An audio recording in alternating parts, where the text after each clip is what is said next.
Welcome to the Politics Guys interview, conversations about American politics, economics, history, and culture with authors and researchers from across the ideological spectrum. I'm Michael Baranowski, a political scientist at Northern Kentucky University.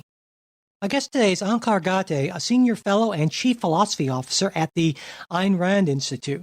He's the Institute's resident expert on objectivism and serves as its senior trainer and editor.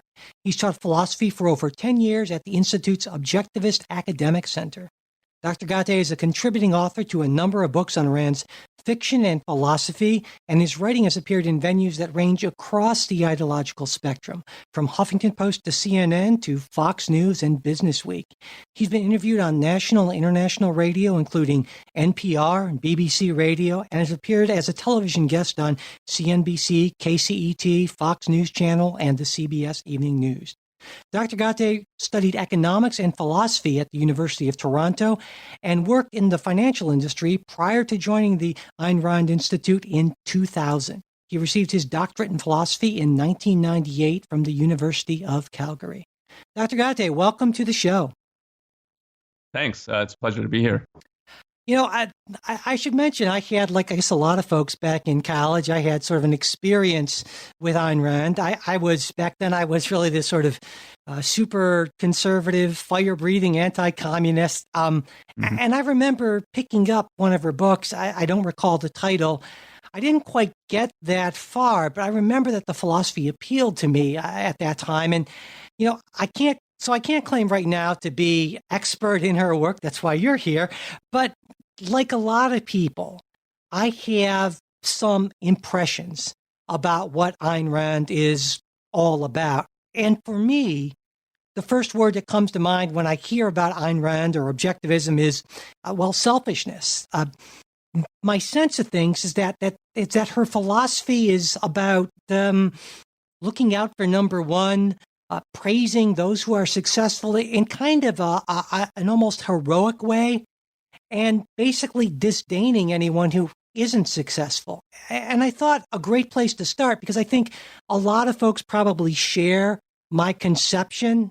And so I thought a great place to start would be to sort of, for you to maybe flesh out or correct any aspects of this view of mine that are maybe like a caricature or incomplete, if that sounds good to you. Sure. I think it's right to think of her ideas, her philosophy. If the term selfishness is the first term that comes to mind, I think that's right. I mean, she has a book that's called The Virtue of Selfishness, but it's a deliberately provocative title.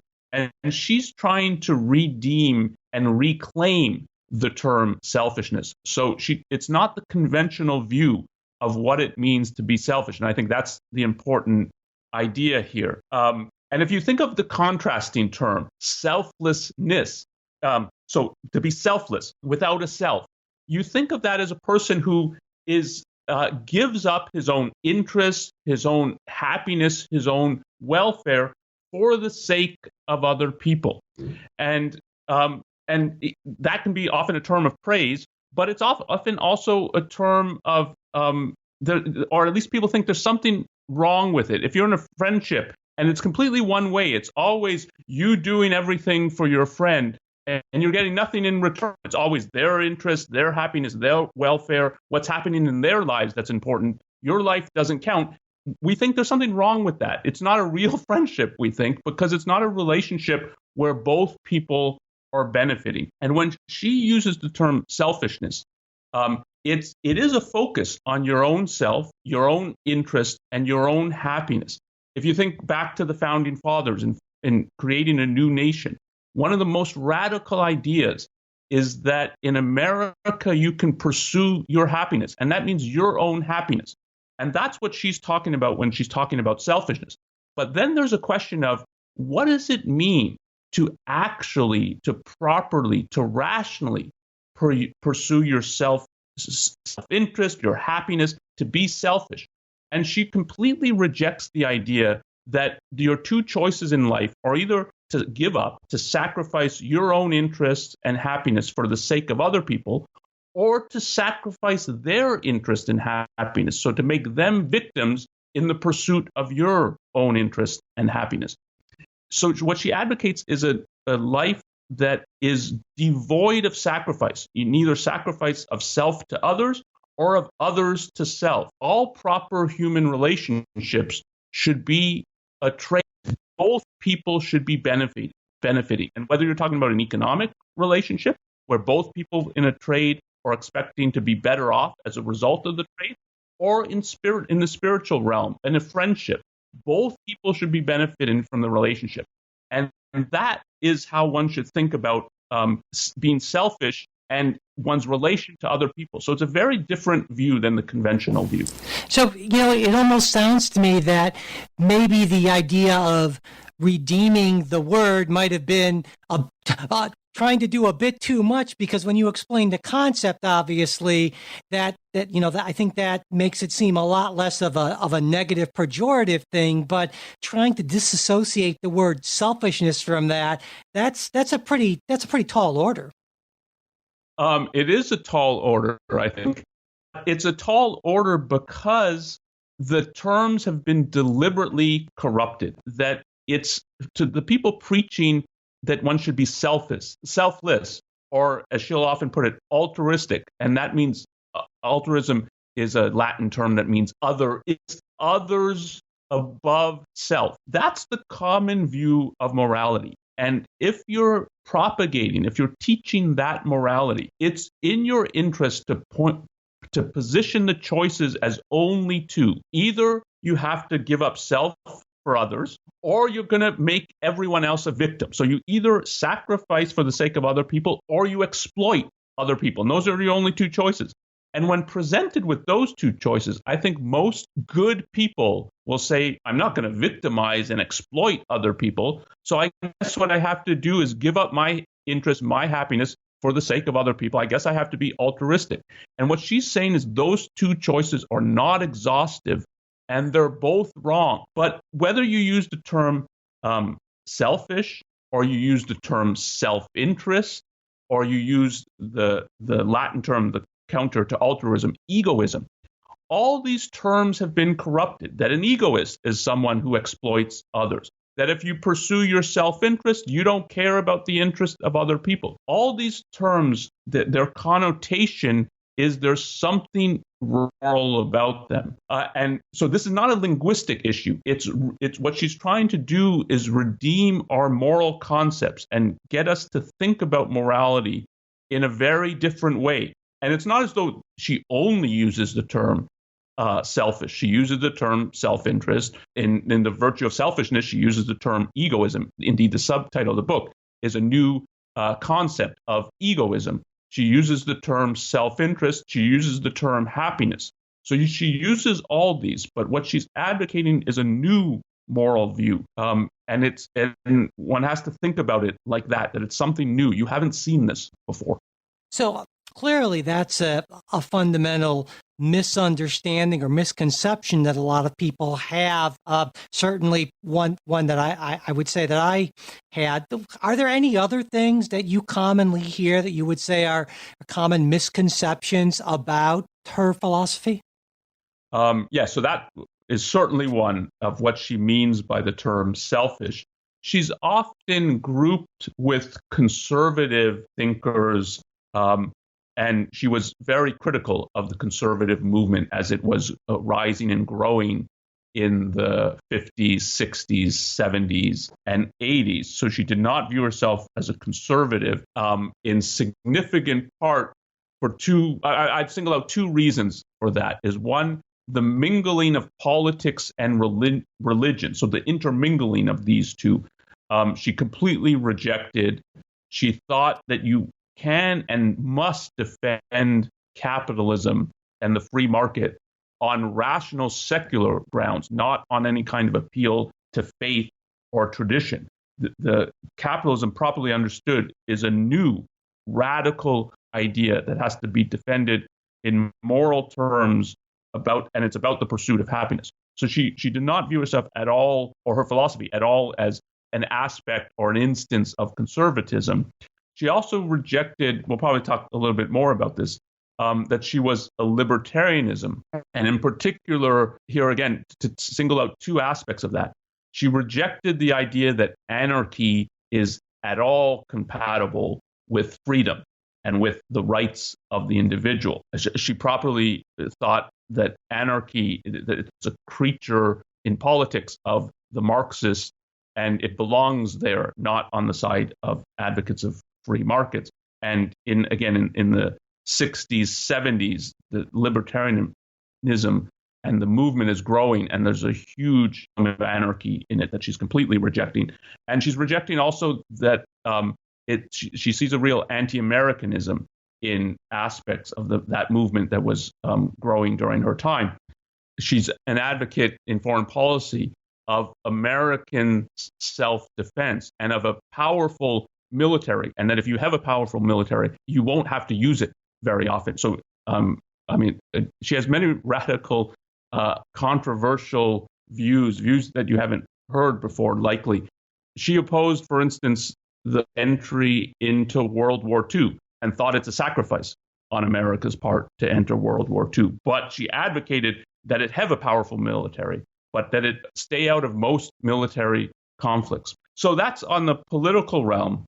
We touched on this in talking about selfishness. I think what's misunderstood is that she's a new philosophy. So you can't use categories and labels to understand it, because what a new philosophy is doing is advance ideas, new fundamental concepts, and you have to understand it on its own terms. So if you have the conventional view of selfish, you won't understand what she's talking about. And if you think of the political spectrum as it's divided between liberals, conservatives, libertarians, you won't be able to fit her view, because it's a political philosophy as an aspect of a whole new philosophy. So those are some of the aspects. There's many others that I think people get wrong, but that's at least a few others. I think almost everyone who develops a philosophy or approach to the government and politics life, they do so obviously out of the context of their own life. And many people who have looked at Ayn Rand's life and the context in which she grew up have suggested that her work, her philosophy is essentially a reaction to some pretty clearly awful things that were going on in the Soviet Union and in Germany in the 30s and the 40s. And while her reaction may have been appropriate and fitting and understandable back then, it's not really all that relevant to the world of the 21st century. And I was hoping you could respond to that. Sure. It's true that it's obviously true that Ayn Rand grew up in Russia. She witnessed the Russian Revolution and the rise of communism in Russia, and she is reacting to that, but not in it's often put in a too biographical, psychological, that it's her father's business was seized and now she resents that, and the rest of her writings is sort of venting about that. That is completely wrong. What she was interested in is, why can a country descend into communism? Why is communism so destructive? What are the principles involved? And much more important, she's interested in the positive principles by which to live, both politically, morally, and the deep philosophical roots of this. So her first novel is We the Living, and it's the most autobiographical of her novels. It's set in Russia at the time of the beginning of the Russian. But it's a timeless novel because it's looking at the principles that communism is expounding, is advocating and teaching. And it's about what is wrong with those principles, why they destroy individual lives and the lives of the best people in Russia. And one of the names, she often uses a more poetical title for her novels, but her working title is more descriptive. And one of the titles was Air, and that the idea was that a totalitarian regime locks people into a cell that is airtight, so that they're slow to death. And that's what she thought was happening in Soviet Russia. And that's what she thought Germany and fascism is doing as well. And remember, I mean, this exists to this day. So the idea that this is not relevant in the 20th century, I think, is, if you think in terms of principles, it cannot be true. The idea that communism or socialism are at the opposite of some political spectrum, like there are two ends of the political spectrum, and fascism is still often put on the side of the so-called right, and socialism, communism is like it's the far left. So this is the far right and the far left. We see this today. The white nationalists who are put as the far right, and Antifa and other leftist groups as the far left. She did not view this as this is the way to look at the political spectrum. She thought the difference between Nazi Germany and Soviet is largely cosmetic. They're both totalitarian. They both put incredible power into the hands of the state at the expense of the individual who wants to exercise his rights to life, to liberty, property, to the pursuit of happiness. This doesn't exist in Soviet Russia. It doesn't exist in Nazi Germany. And today it doesn't exist in Venezuela. She's trying to understand the principles involved. And so she never was fooled by Soviet Russia and Germany are two very different things that have to be understood on different terms. They're essentially the same, and they're very basic political and philosophical outlook. And then she's interested on what are the positive principles, what are the principles of America, of America's founding, what does it rest on, what is required for the individual to be able to live, pursue his happiness. And so it's true that part of what she's observing comes from her own life experience in Russia, but her observations then go across the world, across time. She studied history in part to understand how political and moral systems work and how they play out throughout history to get at the principles involved. And that's what, and principles are timeless. Right. Yeah, I want to ask you, I guess, a little more nitty-gritty type of question, if you will. I think a lot of people who react against what we might call unrestrained or limited, very limited restraints on capitalism will bring up the problem of negative externalities, things like pollution or climate change that seem to be negative side effects of a capitalism without government stepping in to set some basic rules and so forth. And so I was wondering, how does this philosophy, which seems to me to be very focused on minimizing government regulation, deal with or account for these negative externalities? I would put it that it's focused on a limited government. So it's not so much an issue of the size of government, of small versus big, or versus minimizing government. And to give a little bit of flavor to that, in terms of the military, you need a powerful military, I think Ayn Rand's view was, to defend you against foreign aggressors. You need a robust police force. And in that sense, you can say, well, this is big government, or you're saying that there should be real power here in terms of government. And that's true. But on the other hand, she did not think there should be such a thing as the FDA, the whole agency she thought should go away.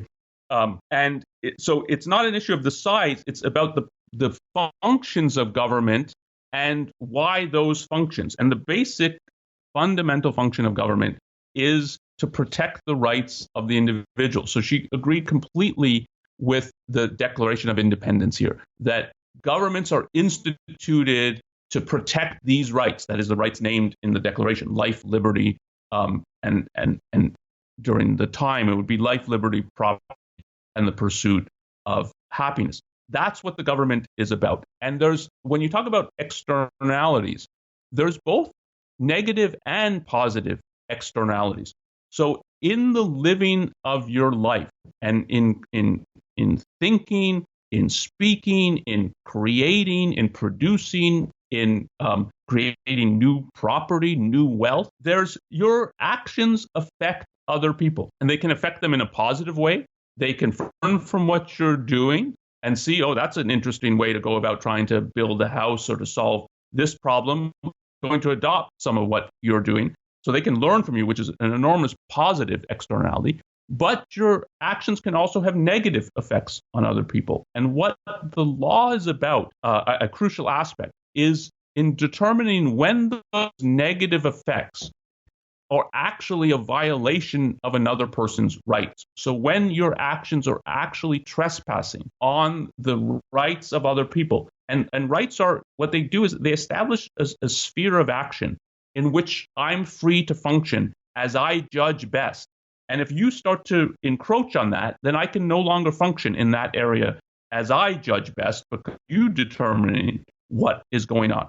And something like pollution, properly defined, is like that. So, and to take two contrasting cases, you can say you live in a neighborhood, and it's a negative if my neighbor paints a house a color I don't like. But that's not a violation of my rights. Let's leave aside the case that there's a homeowners association that sets the houses in the neighborhood can be painted. But if such a kind of contractual relationship doesn't exist, I might not like what he does with his property, such as he paints his house green, and I think, well, it should be brown. You can call it, well, that's a negative externality, but it's not an issue of him trespassing on my rights. But if he's burning a pile of garbage in his backyard and the smoke is just flowing into my backyard, that I think is now an interference with my rights. Part of what the ownership of my entails is that I can decide if he's burning trash in his, is that okay with me or no? This is the smoke and the smell is too much, and that would be adjudicated in the courtroom. But it's adjudicated in the courtroom precisely because it's seen as you're now trespassing on. And if you don't have a contractual relationship with me saying, yeah, you're going to compensate me for something, you want to be able to burn this stuff, and it is a contractual relationship with me where I've agreed to this. That's one thing. But if I haven't, then it is an interference with my rights. And that the whole issue of establishing rights is so it's clear to everyone in a society. In these realms, I'm free to act. And in the other realms, I have to get the voluntary consent. I have to get an agreement, and often a contractual agreement, with the other party if I'm going to be able to undertake this action. Let me expand on that just a little bit. So one of the problems, I guess, with something like, say, climate change is that the other party who may be affected by your action may not actually even exist yet. And so does that agreement, do you see what I'm saying here? So how does one enter into an agreement when your actions are going to negatively affect someone in the future? How do we deal with that? Yes, I don't think you can contract with future generations, if one of the way it will often be put. And I don't think it would be proper to even try to do that. So that the contractual relationship and rights pertain to existing living individuals, and it's the relationships among them that have to go properly. The issue of climate change and issues of pollution that are citywide or nationwide, I think there would be certain laws to establish when it's actually proven that there is pollution going on, and the whole cause-effect relationship of whose rights it's actually interfering with. When that is established, you could have laws that regulate some of this. So one of the examples that Ayn Rand herself gave, if a city like LA has a real smog problem, as I think it had in the 70s, regulations on that you can only have this amount of exhaust if you have cars or power plants or other kinds of generators and so on, to regulate that on the idea that we've got a collective problem of all these people living in the city, and the total emissions is just too much for what, LA has some interesting weather patterns, weather inversion that makes the smog collection a problem there. That is legitimate, but it's legitimate when it's really been established. This is the cause of it, and we can address that. We understand the effects and whose rights are being interfered with as a result of this. And the whole purpose of the law is to protect the rights of the individuals involved. In regard to climate change, it's I think there's so many both uncertainties, and then the time scale involved is important. And this is what you're bringing up with future generations. There's so many uncertainties about the science and the level of certainty that goes into this. What are the causal factors? Even if it thinks there is warming, how much of it is made? How much of it is other natural factors that go into this? Understanding the climate is very difficult. They don't, from what I've read, they don't even fully understand past climate changes in the in recorded history. So I think the level of certainty is not there, but it's not clear. Okay, the climate would be changing. Is that a negative externality? Is it a positive externality? There's regions in the world where it would be easier then to grow crops versus currently, and for them it's a positive externality. For others, it may cause problems. It would be a negative externality. It's over a long period of time, you can adapt. I mean, people throughout history have moved from areas to areas for various reasons, for natural disaster reasons, for political circumstances. And if there is freedom of movement, that is one of the best ways in which people to this kind of change. And I would add one one other and crucial point, and she said this about things like smog and so on. You can't scapegoat any particular person and say industry is the problem, particularly if you think of the wide context that you can put it industrial capitalism. So the union of free markets and the scientific revolution that brought in the 19th and 20th and into the 21st century an undreamed of level of wealth and prosperity for the freer countries in the free world, you could say. That we know that that's what enables people to prosper, and you will interfere with that very, very, very cautiously, and never on the idea that industry is a problem, capitalism is a problem, technology is a problem. This is how we cope with climate. So there used to be many, many more deaths from climate, from floods, from earthquakes, from forest fires. I mean, you can go across the gamut from volcanic eruptions compared to now. And that's because we have science and technology and a vast level of wealth to cope with these. We have air conditioning. I mean, just think of the deaths in Europe when they have a heat wave, because many places in Europe don't have air conditioning. We have so many things that enable us to live, to prosper, and to survive in harsh climates. That is a non-negotiable fact. That any policy that is hampering economic growth, that is making it harder to deploy new scientific inventions to deal with the problems of climate, to me, that's a non-starter as a solution. You mentioned earlier, you mentioned, at least in passing, religion, and I had a question about that for you. I mean, I was wondering if you would say that Ayn Rand's writings on self-interest and selfishness, if they're at all consistent with what you might call American Judeo-Christian values, and from a constitutional standpoint, that kind of provision in the preamble that government act for the general welfare of the people. So let's take that second point first about the preamble in the Constitution. I think it depends how you read it and what your interpretation of it is, of what welfare means. And I think Rand's view was a proper understanding of that, of a government act for the welfare of the citizenry. In a political sense, what your welfare is that your rights are fully protected. And that means you fully enjoy freedom. And that's all it means. So if you think, again, the Declaration of Independence, it's the pursuit of happiness. That's what you have a right to. So what the government has to protect is your ability to pursue happiness. But it's then your responsibility as an individual citizen to actually embark on the pursuit of happiness. That is to take the actions that are required for you to achieve happiness and to take full responsibility for your life.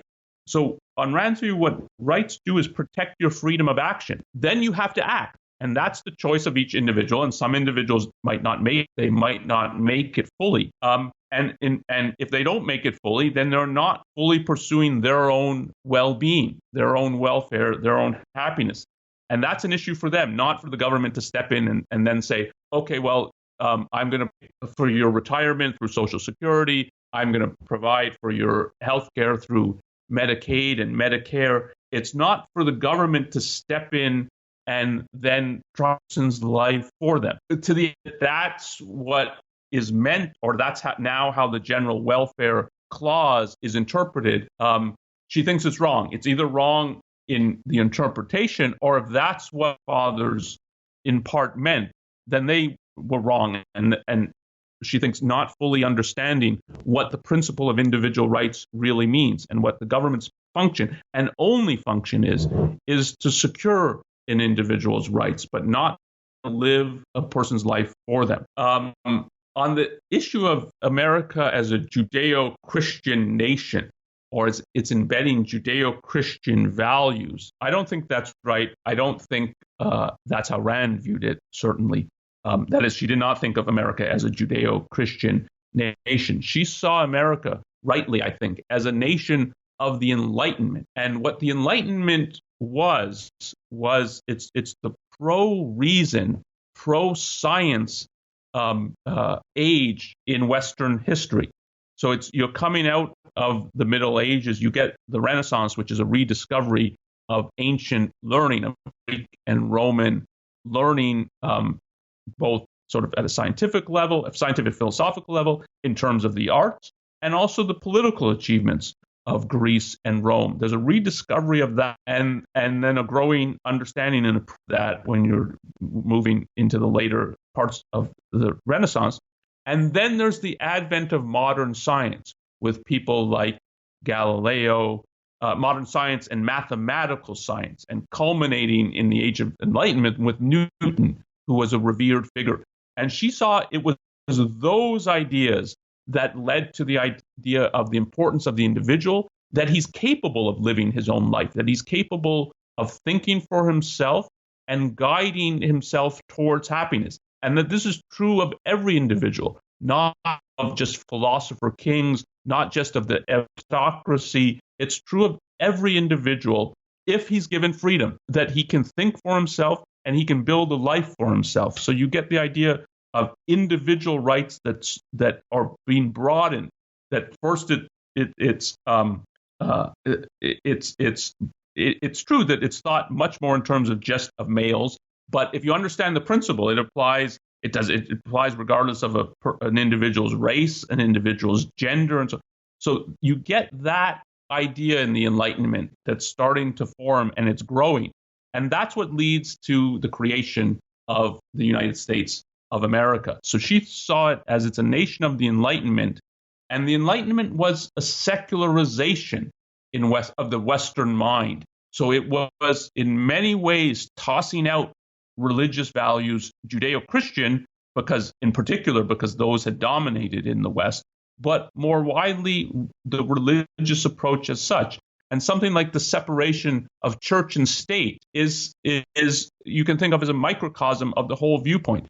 The separation of church and state in part means that the government is not going to be faith-based. That is, it's not going to be guided by any particular faith or faith as such. It's going to be guided by rational principles that we all can understand and accept. So you can think of the fundamental principle as rights, but the whole system of laws should be secular, rational, defensible on rational terms, and everyone can understand these are the laws and why these are the laws. So it's separating faith and church and religion from the operations of the state. And I think the Enlightenment period more generally is saying to really live and think and pursue your happiness, you have to make that separation. So obviously in any free nation, any nation that respects the rights of the individual, you have the right to be religious. but I don't think it's religious ideas that are leading to the idea of individual rights or to the idea of freedom. It, That was Rand's view as well. it sounds to me, though, that there's sort of like a fundamental disagreement between what you might call the Judeo-Christian worldview, which obviously is important to a great number of Americans, and objectivism. I mean, are those two views of the world, in your view or in Rand's view, fundamentally incompatible? Yes, if you take their essence and if you take them seriously as worldviews or as philosophical viewpoints, then I think they are incompatible. And the two central ways are objectivism is about living your life by reason. It's about being rational 100% of the time. Ayn Rand would often put it as you need to embrace reason as an absolute, as your only guide to knowledge and your only guide to the pursuit of values. So on that view, there's no room for faith. There's no room for embracing ideas or values that you don't have evidence, arguments, logic for accepting. And she viewed faith as it's the acceptance of an idea when you don't have evidence or arguments, reasons for accepting it. So she did not view faith and reason as compatible. And insofar as a Judeo-Christian view, like any religious view, part of its essence is the embrace of certain crucial or fundamental ideas on faith. She's rejecting that. And then I think in terms of morality, the at least the mainstream view in the Judeo-Christian approach is a form of altruism, is a form of placing others above self, of that you are your brother's keeper, that you have to live for your neighbor. There's that whole viewpoint in Christianity. And certainly wider than that, there's the viewpoint that to the glory belongs God, and you as an individual are a subordinate, you're a servant. And the whole view in objectivism is no, you should embrace your life and not view yourself as in a position of being a servant or subordinate to anyone, to any other individual or any alleged supernatural power or dimension. So part of its individualism is you should think of yourself as Ayn Rand would often put it, as an end in yourself, that it's about the pursuit of your happiness, not about that of other people or performing God's plan, fulfilling the duties he's set for you. So it's also rejecting that, as again, I think the Enlightenment period is starting to reject, and you see that embedded in America's founding. Right. Now, I also wanted to talk to you about the Fountainhead because, of course, 2018 is, I don't have to tell you, the 75th anniversary of the Fountainhead. And it's not a quick read. It's over 700 pages. And also, as I'm sure you know, a lot of people have said, Rand, while her ideas may have been, very unique and fascinating, sometimes she had difficulty expressing them in what you might call great, smooth literary style.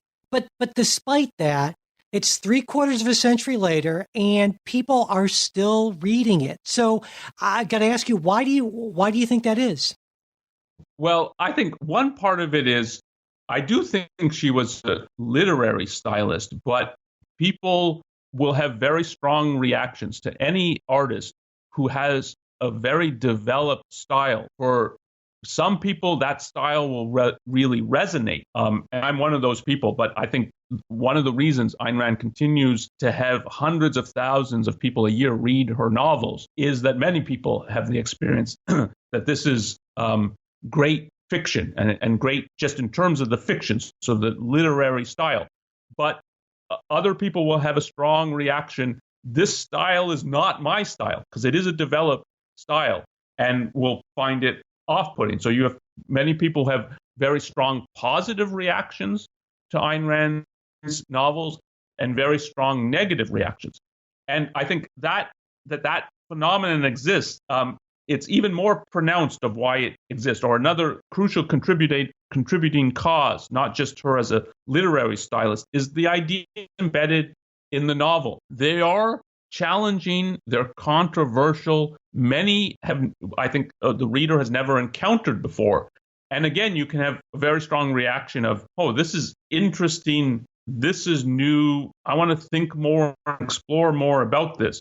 Or you can have the reaction, oh, well, this isn't what I think, and I don't agree with this, and this is pretty radical, and I think completely wrong. And so you can have very strong, both positive and negative reactions. But in particular, in regard to the Fountainhead, I think it celebrates the individual. It celebrates the American spirit of being independent. I think of this as not unique to America, but it's certainly distinctive in the sense that it really goes to the American sense of life and sort of the American self-conception of what America's about, is that you can set out on your own, that you can think for yourself and achieve something great in life. You're not tied to the past. You're not tied to past traditions, past viewpoints, your past family and heritage, so on.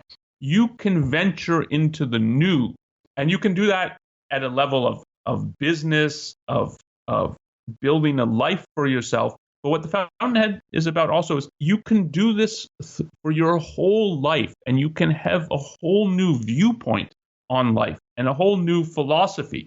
And I think that is what the character of Howard Rourke, who's the protagonist of the Fountainhead, that's what resonates with people, that he faces life in a very different way, in a very non-conventional and a thoughtful, independent way that's attractive. And it's particularly attractive, I think, for young people who are planning their lives. And even if they're not doing it fully consciously, that's thinking about the rest of their lives and what could it be. Fountainhead projects is an image, a concrete image of what your life could be, and then it could be something marvelous and great. And moving into I guess current politics, I'm wondering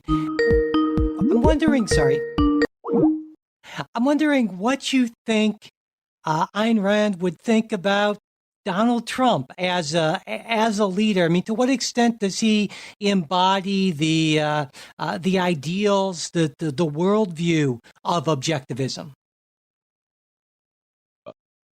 Personally, I don't think to any extent, and I've written a little bit about this. If someone Googles my last name, Ghate, GTE, and Trump, you can find the two top hits or two of my articles about Trump. I don't think she would have viewed him as a positive phenomenon, and I don't think she would think of him as embodying any of her ideas. Remember, she's an admirer of the founding of America, of the principles that are embedded in the founding of America, whether we've fully lived up to those or not. So she was an admirer of the Declaration of Independence, of this idea of the rights of the individual. But she was highly critical, as many people have been, of the fact that America tolerated slavery, which is a massive, massive violation of a massive number of people's lives. So, that clearly was evil and an abomination, but she also views it as clearly opposed to the founding principles of America. And if you think of it like that she admires a Jefferson or a Madison at their best when they're living up to these new American principles. If you ask, what does Donald Trump have in common with that? Right. I think it's essentially nothing. Yeah. He does not have any political principles. He's an opportunist in that sense.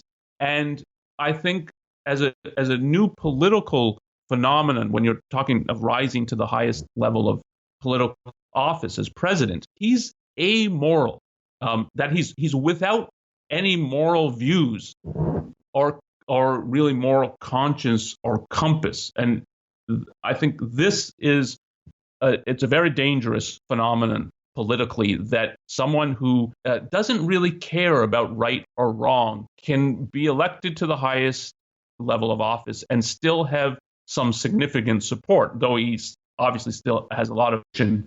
But if you take the Charlottesville episode, which I think is a very telling episode of just trying to capture Donald Trump's character. It was he doesn't really see any difference.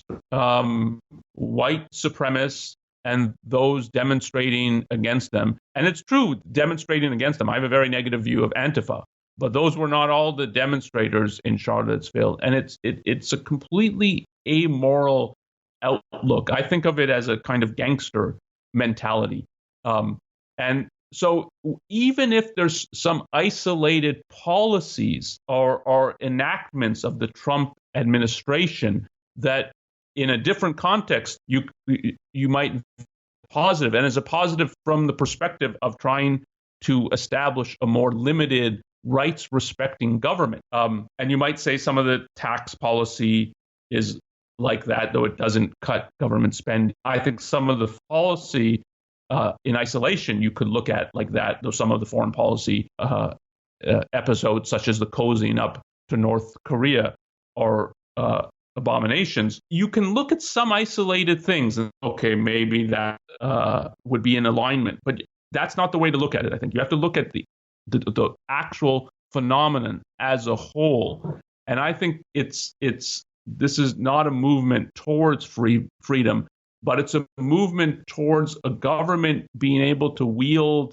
more power, and not even under the pretense of that this power is going to be subordinate to moral principles and moral norms. That, if you look throughout history and just across the globe now, dictatorships, part of the, if you think of a Saddam Hussein, say in Iraq, and I mean, we deposed him, but if you think of that, it's the dictator wields power, and it's power divorced from morality, divorced from justice, divorced from the law.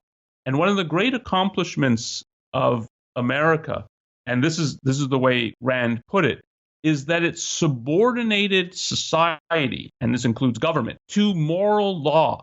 So she viewed the principle of individual rights as the fundamental political principle, but what it's encompassing is a moral perspective that morally the individual should be able to think for himself. He should be able to speak for himself. He should be able to create and produce property. He should be able to pursue his own happiness.